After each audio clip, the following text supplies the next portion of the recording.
So really, this is going to be part 2 about abortion, and what I want to start off with a very, an interesting hypothetical. Those of you that are in Shidduchim, and maybe even if you're not in Shidduchim, I'm sure you've heard of the organization Ohr Yesharim. Now, Ohr Yesharim was an organization that was started, I believe, the late 1970s. It's been a long time already. And it was dealing with a very particular problem, and that's the problem of Tay-Sachs. Tay-Sachs is a genetic disease that primarily exists among Ashkenazi Jews. For some reason, although even Goyim can get Tay-Sachs, but basically it's an Ashkenazi Jewish condition. Now, the way it works is that in order for a child, God forbid, to have Tay-Sachs, both parents must be carriers of a defective gene. If only one parent carries the gene, the kid will not be sick. If both parents carry the gene, there is a 1 in 4 chance that a child will be born with this illness. 3 out of 4 will not, but 1 in 4. Okay, so they both have to be carriers. If only one is a carrier, there is no problem. So the issue that had been was that people were getting married, and then it turned out that they both were carriers. They had Tay-Sachs. Now, Tay-Sachs is a very awful disease. Even today, there is no real cure for it. A child gradually loses function, hearing, sight, pain, inability to breathe, and by and large, it is almost 100% fatal before the age of 10. So it was thought that there ought to be a way that we could prevent these shidduchim from happening in order that these machalos would not be there. So back in the 1970s, they developed genetic testing where early in the stage, before, sometimes even before a boy and a girl meet, or very early in the dating process, they get tested. And if they're both carriers, Ohr Yesharim would advise the couple that they should not go out. And the idea is it's better to do this earlier rather than later, because once you're committed to each other, it gets harder to break off, etc. But do it at a very early stage, maybe even before dating. Now, obviously, people raised hashkafa issues about Ohr Yesharim, meaning to say, hey, maybe you shouldn't play God, leave it to Hashem, have emunah, bitachon, why are you investigating? But Ohr Yesharim did get, now this is already a shayla, they got a letter from Rav Moshe Feinstein, who was alive then, who said that this is a reasonable hishtadlus, not to make a shidduch where you know there's going to be a genetic complication, and to simply say we're not going to test when such a test is available is the same philosophy as not going to a doctor because you have bitachon that Hashem is not going to allow you to get sick, and therefore it's considered hishtadlus. Now it's a little controversial because there are people today who claim that the Rav Moshe letter was a forgery. I can't get into that because I hate when that becomes the discussion because there's no way you can really address it. But there are people who claim that Rav Moshe never gave the haskama. But I remember from yeshiva. I mean, I was in yeshiva in the 1970s. I remember from yeshiva when Ohr Yesharim was founded, and I remember hearing then that Rav Moshe gave a haskama. So to have almost 50 years later hearing that it was a forgery, I mean, this is within my own memory that he did give the haskama b'shas ma'aseh. It's similar to, there was a great Rebbe at YU, a great Talmid Chacham, a Talmud of Rav Chaim and the Brisker Rav Yeruchim Gerelik, who I remember growing up as a kid, because I had older people I knew who went to YU, that Rav Gerelik was their Rebbe. But YU is controversial, and Rav Gerelik's mishpacha is very Haredi. So now I read statements that they say, our father never taught that, would never teach in a place like YU. I mean, so anyone that says he taught at YU is simply making it up. I mean, again, I remember this 60 years ago, so that's what often happens in the religious world, that sometimes these things come out. So when I hear that Rav Moshe was not maskim on Ohr Yesharim, I remember that he was maskim on Ohr Yesharim, so I'm going to make that assumption. Now, what's happened, though, is Ohr Yesharim, see, in those days, genetic testing was in its infancy. Now they can test for everything. They can test for a propensity to obesity, or a propensity to nearsightedness, or the like. And now Ohr Yesharim can test for like 1 million conditions. I don't want to go out with somebody, who's likely that we'll have a kid that'll need glasses. or will have a weight problem. So I think it is reasonable to say that Rav Moshe might not have been maskim to checking out every little problem that exists. Tay-Sachs is very different. It was a condition which is tremendously suffering, and there was no refuah. Okay.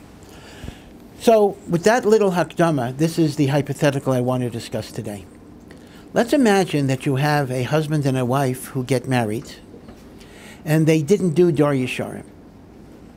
And they discover after they're already married, it's kind of a nightmare scenario, that they are both carriers of the Tay-Sachs gene. Right? So what do you do after the fact? What halachic options are available when you have people who got married and then they discover they are carriers of this gene? So I'm going to give you a catalog, and we'll discuss each of the choices and to see if they're permitted, encouraged, allowed, not allowed, or the like. So option number one is they could just get divorced. They could basically say it is too dangerous for us to have a family, and therefore, unfortunately, we'll get divorced, and each of us will marry somebody else who's not a carrier, and then there'll be Shalom al Yisrael.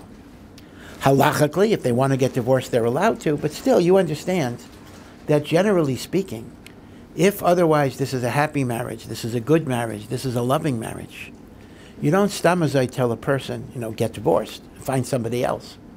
Not all shidduchim are replaceable. A person is zeicha to a ziva.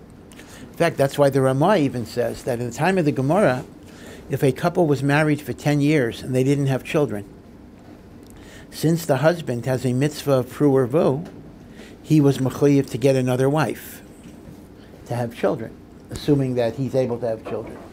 The Ramah says, Bisman hazeh, we do not tell a husband to divorce his wife.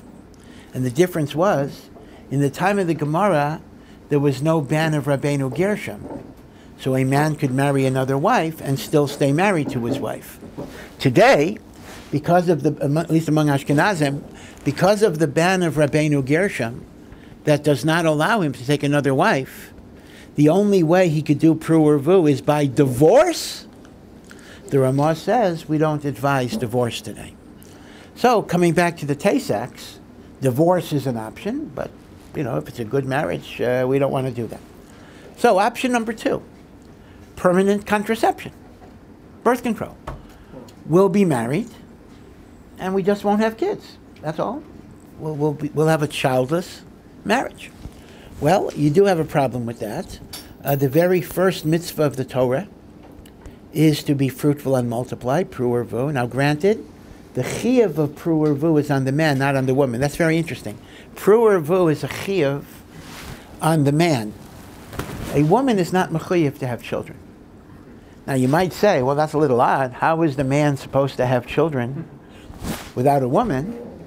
So the answer is, the man, you are mechuyev to find a woman who wants to have children. In other words, you have to have children. Well, I can't say you have to, but you have to try. You have to try to have children. And therefore, when you choose a wife, you have to choose a wife who wants and is able to have children. That's the halacha. But in terms of her, a woman does not have an obligation to have children. Now, it's very fascinating. Why should that be so? Why should it be that a woman does not have an obligation to have children? So I'll give you two reasons, and they actually move in opposite directions. Reason number one is that generally speaking, the instinct to have children is a stronger feeling for a woman than for a man. Partially it's because of biological clock. A woman runs out of time when she reaches menstruation, when she reaches menopause rather. A man can have kids when he's 95 years old. And as a result, a man does not have the urgency, the lachatz of having a child. So the concept is the Torah puts the mitzvah on a person who otherwise wouldn't do it naturally.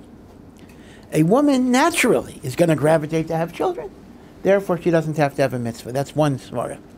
The Meshech Chochmah gives an opposite svara, and that is, that pregnancy and childbirth are actually life-threatening conditions.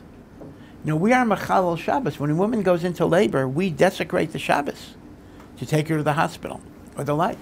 Even today, in industrialized societies.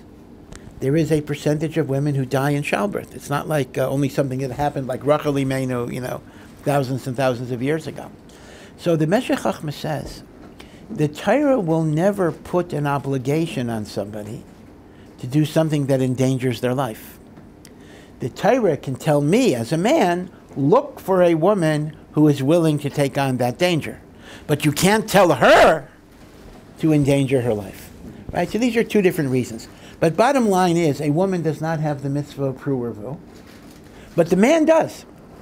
So for me to enter a marriage when I'm able to have children and make a decision we're going to have a childless marriage, even if it's because of Tay-Sachs, l'chaira, at that point, he would be over on the chiyuv of the mitzvah of pruervu.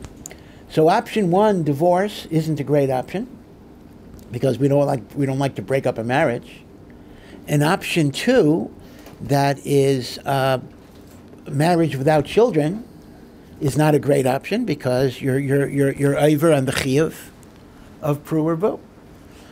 So option three, let's go ahead, try to have children, and then with every pregnancy, every pregnancy we'll do what's called amniocentesis. Amniocentesis is a medical test that takes the fluid in the uterus, the amniotic fluid, and it can determine if the child has an illness or not.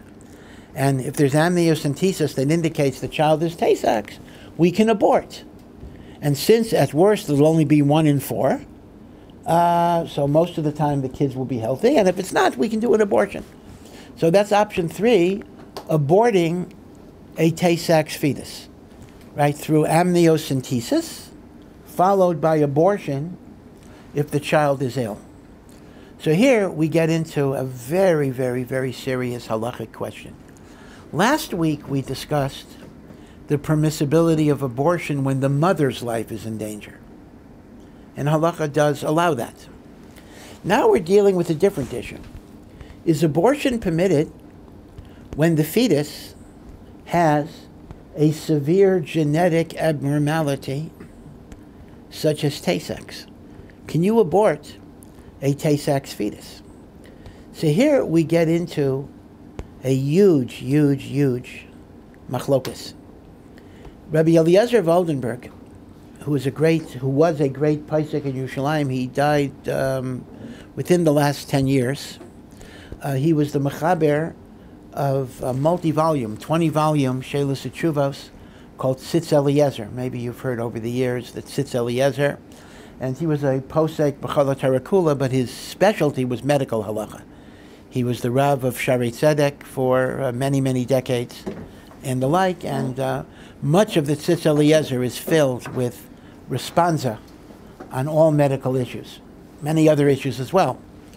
Rav Oldenburg actually paskined that it is permitted to abort a Tay-Sachs fetus within the first 6 months of the pregnancy, meaning you cannot do it in the last trimester because the child is capable of being born and capable of being viable, but he did permit the abortion of a Tay-Sachs fetus within the first 6 months of the pregnancy because he said that the suffering of the child is so severe that this would justify the abortion, even if the mother's life is not threatened. So according to Rav Oldenburg, you could actually do amniocentesis, and within the first 6 months, within the first 2 trimesters, you would be permitted to abort.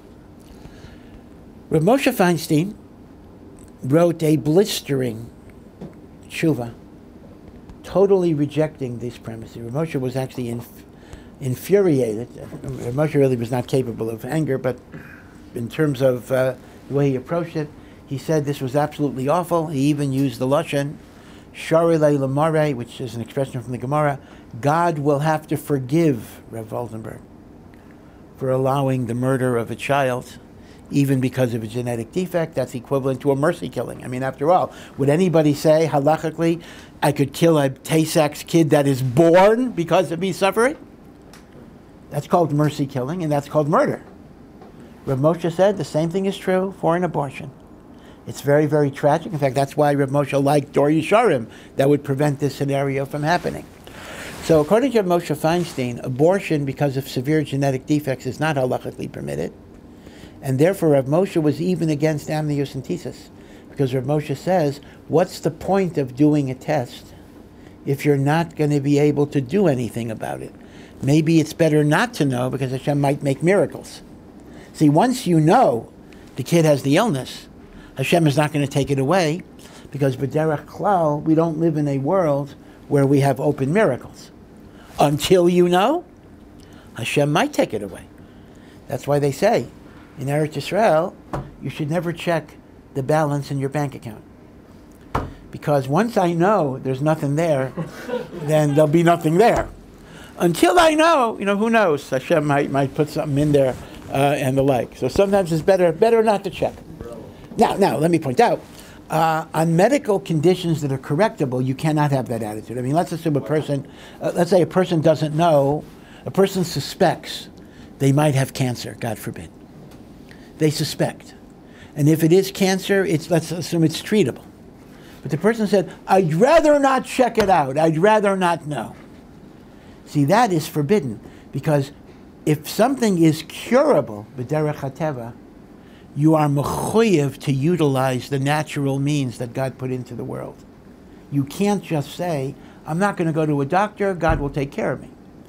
Masha ein kain, Rav Moshe says, something that's not changeable, something that's not correctable, something that after you find out what it is, you can't do anything about it.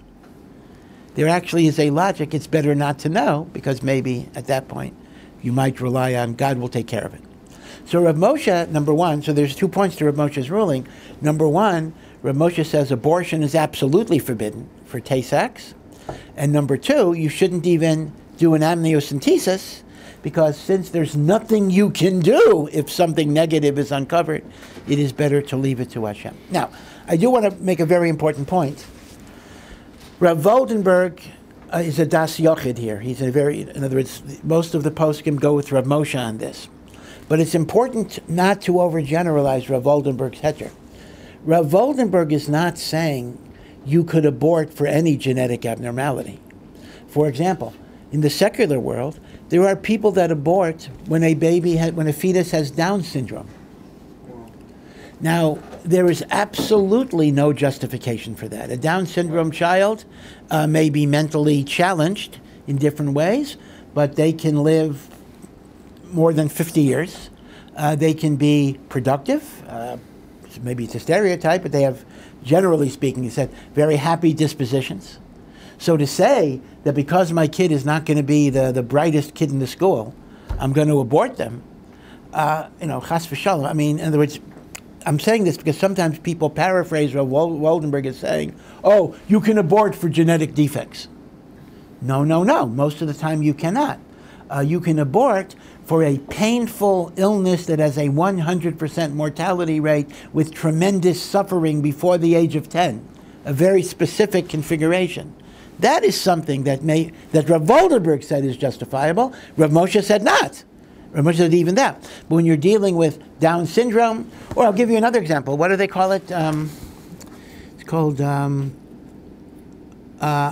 Woody Guthrie's disease. But was it multiple sclerosis? Maybe it's multiple sclerosis. In other words, things that have long latency periods, meaning diseases that come when you're 40 or 50 or 60. But we can genetically test for them even before the child is born. There are people that are making abortion decisions so they shouldn't have a child that will have MS 50 years from now. Now that's a pretty stupid thing.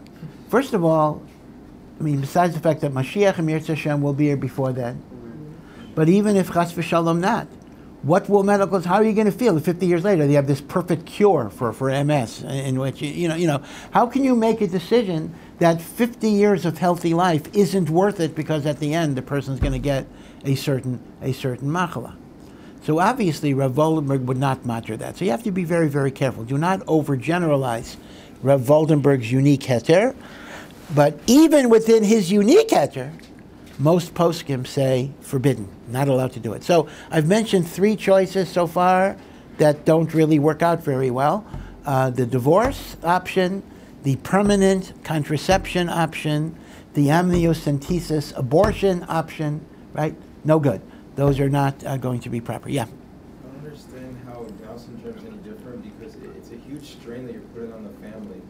Like, they have to send their kids to special school, and like the whole family has to be involved with this child. And it can like take away like the father from learning, or like the mother from taking to other children. So how can we not say that Down syndrome is the same as T-sex? You know, again, the answer is this. This is not downplaying the difficulty of raising a special needs child. It is difficult. It may be horrendous. But the issue is that going to justify taking the life of an unborn baby? I mean, that's going to be the problem here. In other words, it's not that we're delegitimating all of those other concerns. But, you know, I mean, again, I'll go back to the same example. If the kid is already born, let's assume we have a Down syndrome baby, and it's tearing the family apart. Okay, let's assume the worst case scenario. Can we say, hey, let's just kill this kid because he's making everyone else's life miserable? I think you would agree that you can't do that.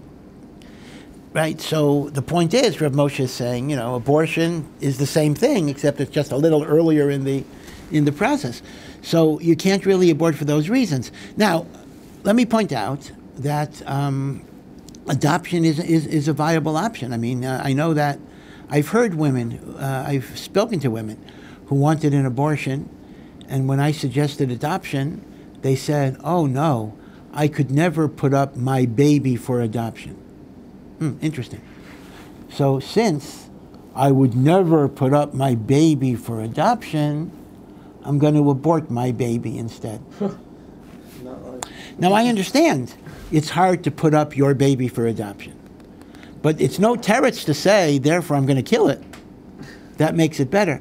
But the truth of the matter is, Baruch Hashem, there are families that specialize in special need adoptions. They adopt children with severe, much worse than Down syndrome is actually not a severe disability, but really, really, really severe disabilities. And they specialize. They adopt like 50 of them. I mean, there are families that, mamish, this is their life's avodah. And a person has to have the humility to kind of say, if I'm not able to take care of this child at the expense of my family, I will give it to a family that will be able to raise the child. Yeah. So I just want to understand where we halachically draw the line. We say like case acts. I'm really not so familiar, but I guess I understand what it means. Where do we draw the line that, okay, this is bad and maybe there's a heter, but or maybe we don't let shidduchim happen? Yeah, no, I understand. I mean, listen, first of all, I want to make clear, the bottom line is we actually don't have a Tay-Sex exception because we follow Rav Moshe Feinstein. I mean, you're just asking me, according to Rav Waldenberg, where would you draw the line? But remember, Rav Waldenberg is a das yochid here. It's not the majority view. You know, not so clear, but basically I think he would say fatal illness at young age with great suffering. But that's not such an exact definition. Because you said at 50 years, I guess, let's say, you know, in 50 years someone's going to have that. Yeah, right. We put the level at 50 years, so what, there might be a solution. So why can't we say there might be a solution at 10 years? Yeah, I don't know. I don't know. It's a problem. I mean, there's a lot of problems with Rav Waldenberg's analysis. I also want to add that his chiluk between the first 6 months and the last trimester, that is a chiluk that exists under secular law, under Roe versus Wade, under the old Roe versus Wade. But in Halacha, we actually do not find that distinction. So Rav Moshe basically says, Mehechi Teisi, where do you see in Halacha any nafkamina, any difference between the first 2 trimesters and the second trimester? I'm sorry, the third trimester. That is was kind of a secular law standard that was unknown. So Rav Waldenberg's tshuva is a very, very difficult tshuva. And as I say, we do not paskin like it. So those are the first 3 options. Yeah. I would like to ask the question. So are the genetic tests, which are, as far as I understand, are very popular in the religious world? Which one is? I didn't hear you. Genetic tests. Are they popular? A popular thing in the religious world. Are they a good solution to one of these issues, in your opinion? Yes. And also, sub question: that is economical situation in the family is a good issue for the abortion? Okay, so let me answer the second question first. You know, it's very important that you understand, and this is an obvious point, but I need to underscore it. There's a tremendous difference between birth control, contraception, and abortion. If you're talking about, will I get a husband and wife want to defer having children for different types of reasons, economic pressures, existing family dynamics. It's not so pashut, it's not automatic, but that is a conversation that we could have, meaning to say, you could talk to a rabbi, talk to a posek, and there might be reasons to defer having a family for a while, and economic pressures can be a relevant consideration, and taking care of your existing kids can absolutely be a relevant consideration. But that pertains to contraception. Once there's a pregnancy and you're dealing with a life in the womb, that's a very different consideration. So the types of economic concerns that might be very relevant in a contraception decision will unfortunately be much less relevant in an abortion decision.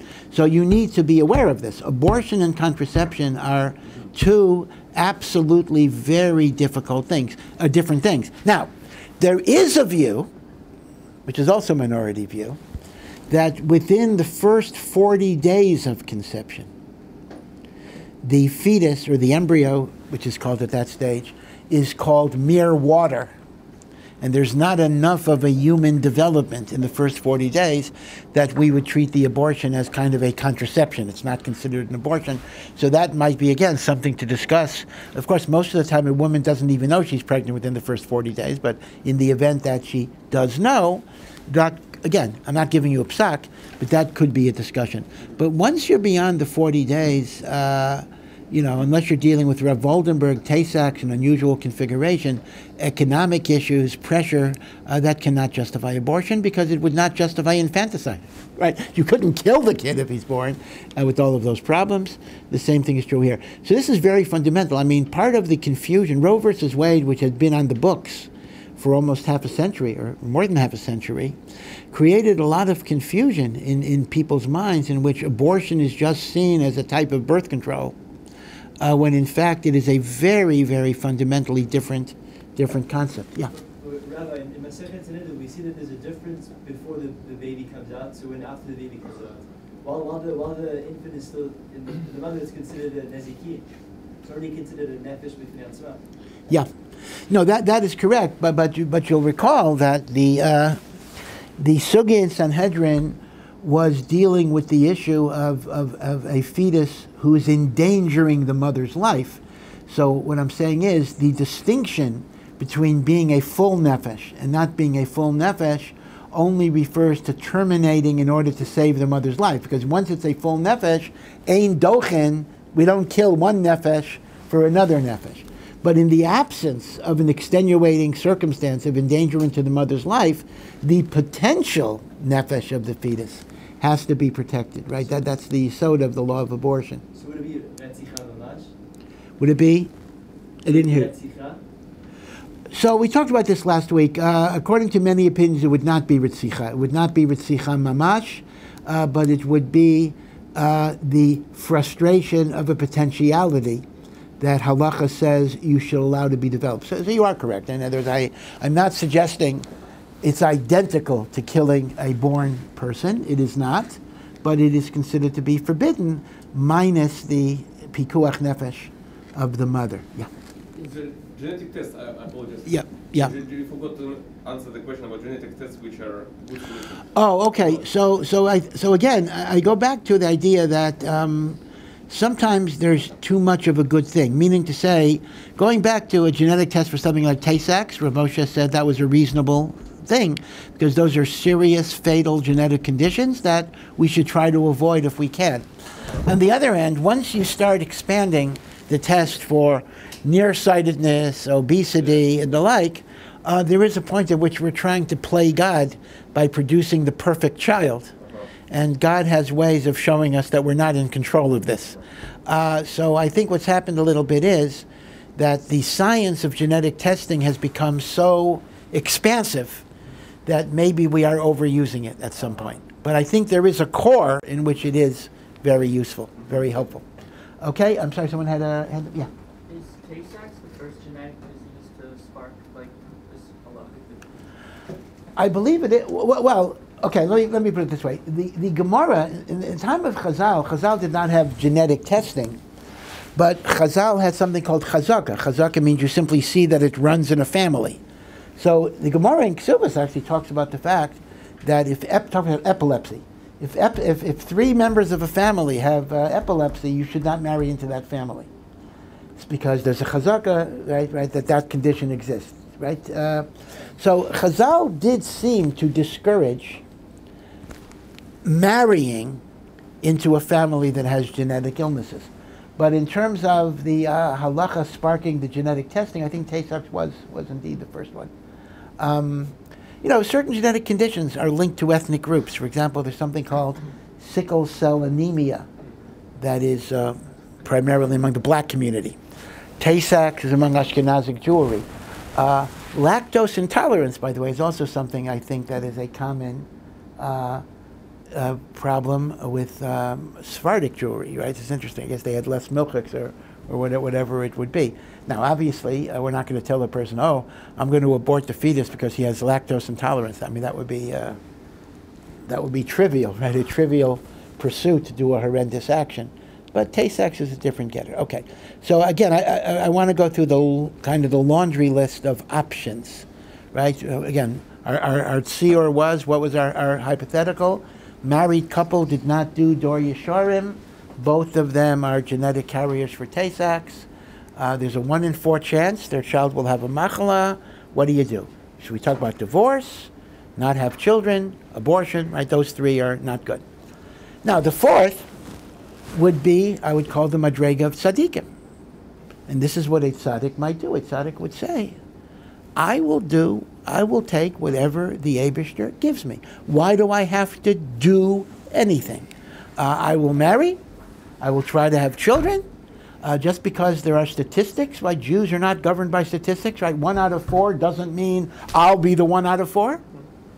And I have emunah and bitachon that my child will be healthy, and if my child is not healthy, I will be makabelit.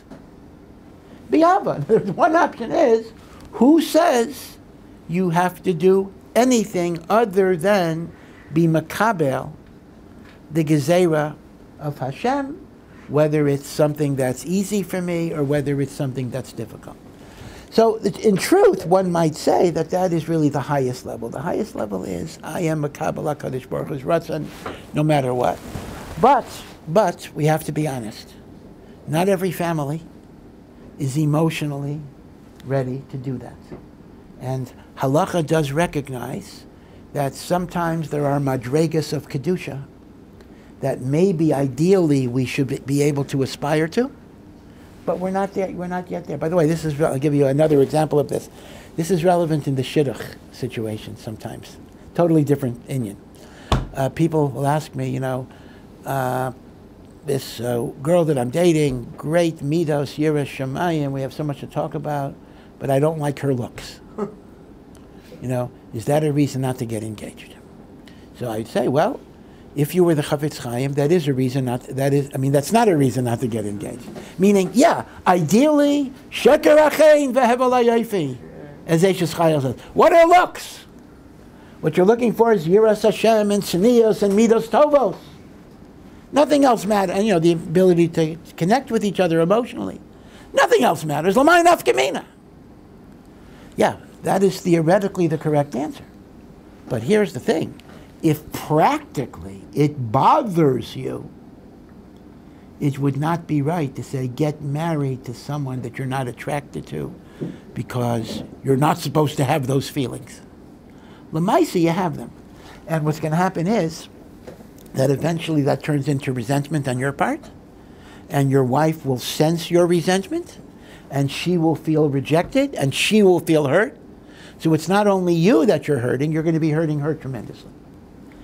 In other words, what I'm saying is there is a concept in Judaism that if something is a problem for you, even if it shouldn't be a problem, you got to deal with it. You can't just deny it as a mitzias.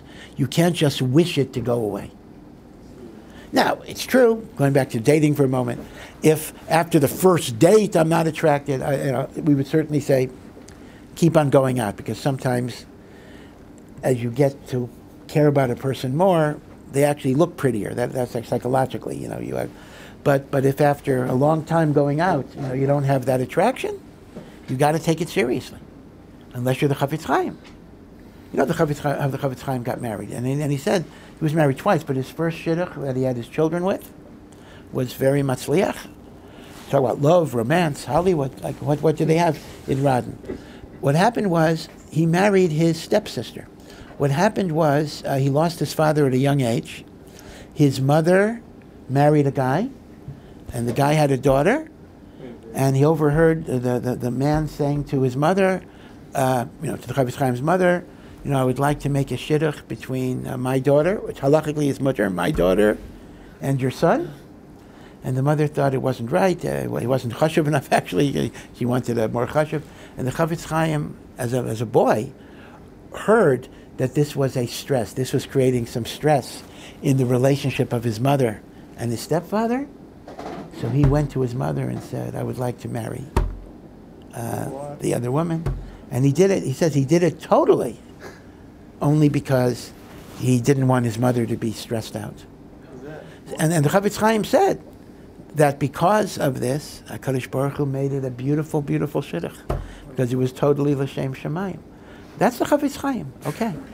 But I wouldn't tell any of you, and include myself, I wouldn't tell any of us to get married on that basis, because what's going to happen is a day later, 2 days later, a week later, or a month later, we're going to go crazy, right? So you got to take. So going back to the Tay-Sachs scenario, I could tell you, easy for me to say, I could tell you, take whatever Hashem gives you, Gamzu Latova.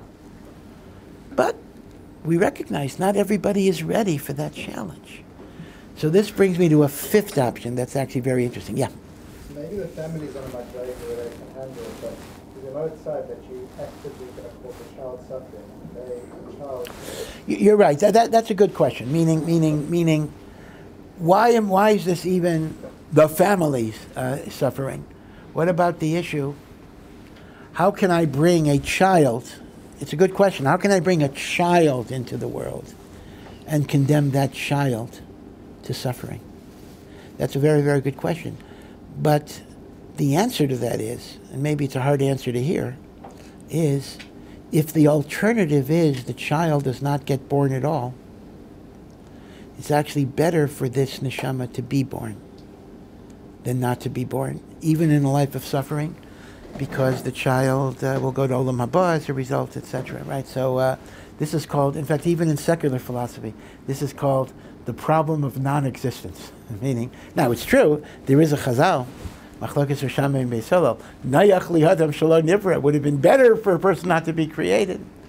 But the Baal HaTanya touches it up differently. Nayach li Adam shelo nivra doesn't mean it would have been better not to be created, but it means it would have been easier not to be created. We wouldn't have Nisyanis. But L'maisa, Avada, it's better to be created. So, but you're raising a good question, certainly an emotional question.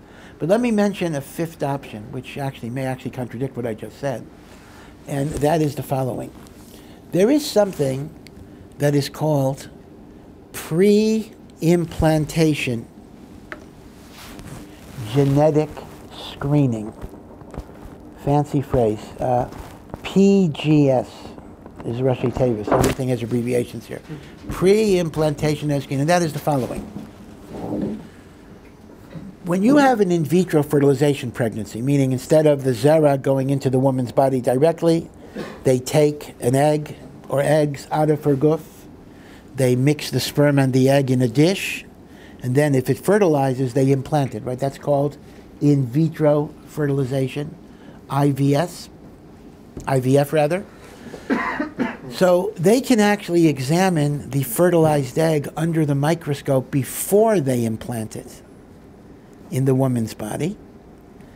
Now, the interesting question is that nichlal in the laws against abortion? Meaning the following.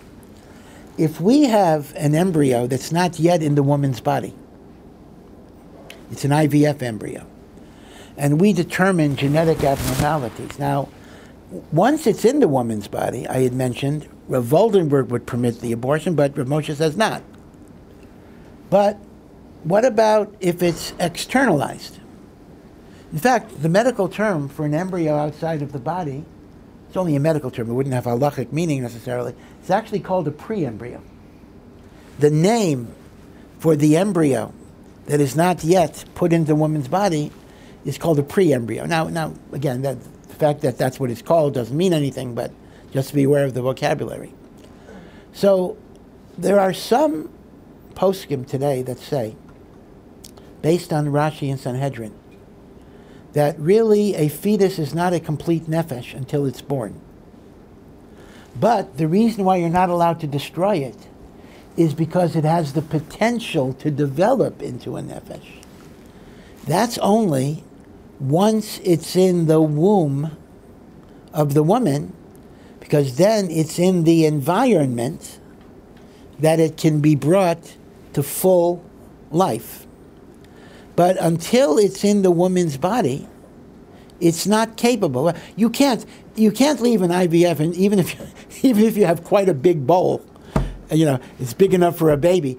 The IVF embryo is not going to develop into a baby. Basically, it'll go for 3 weeks. If it's not implanted within 3 weeks, it will just disintegrate.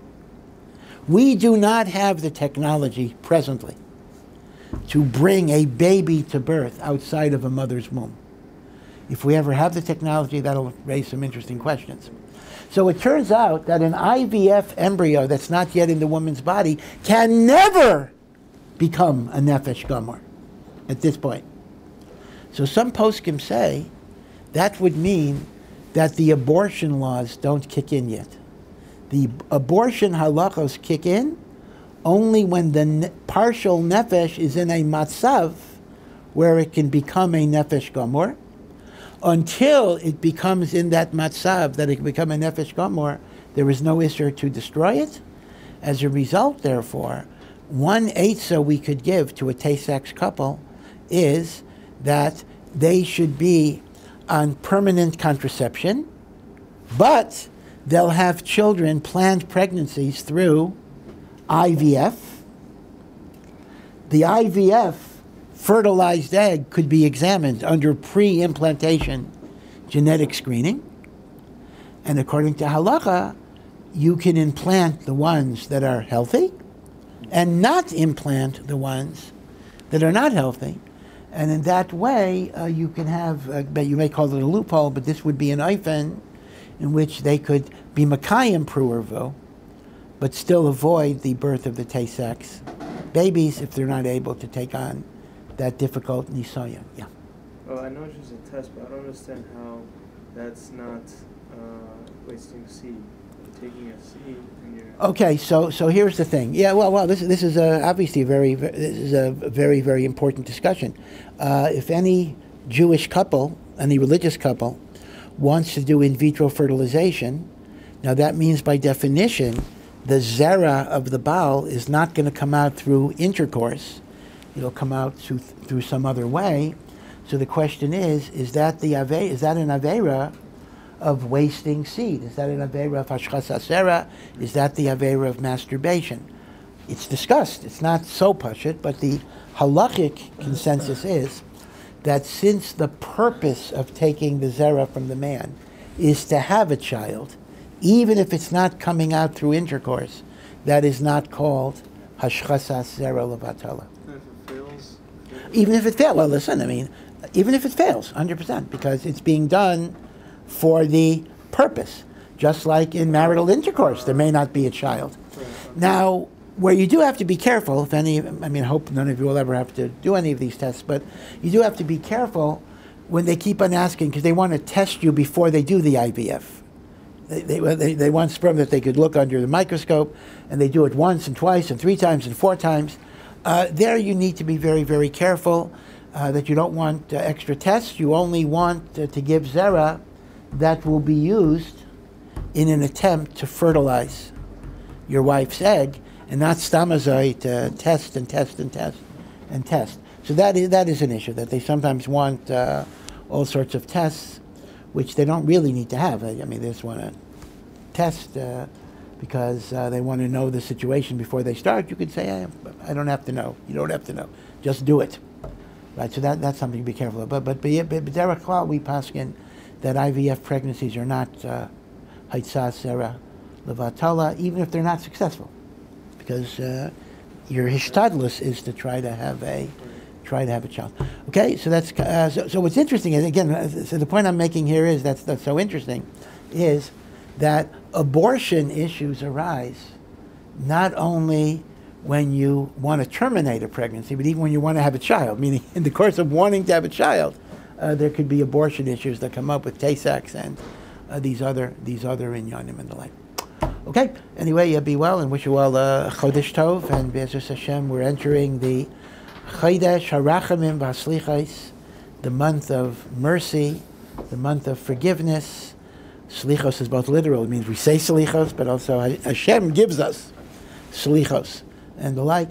And Be'ezus Hashem, may all of us be zeicha to return to Hashem with a tshuva shleima.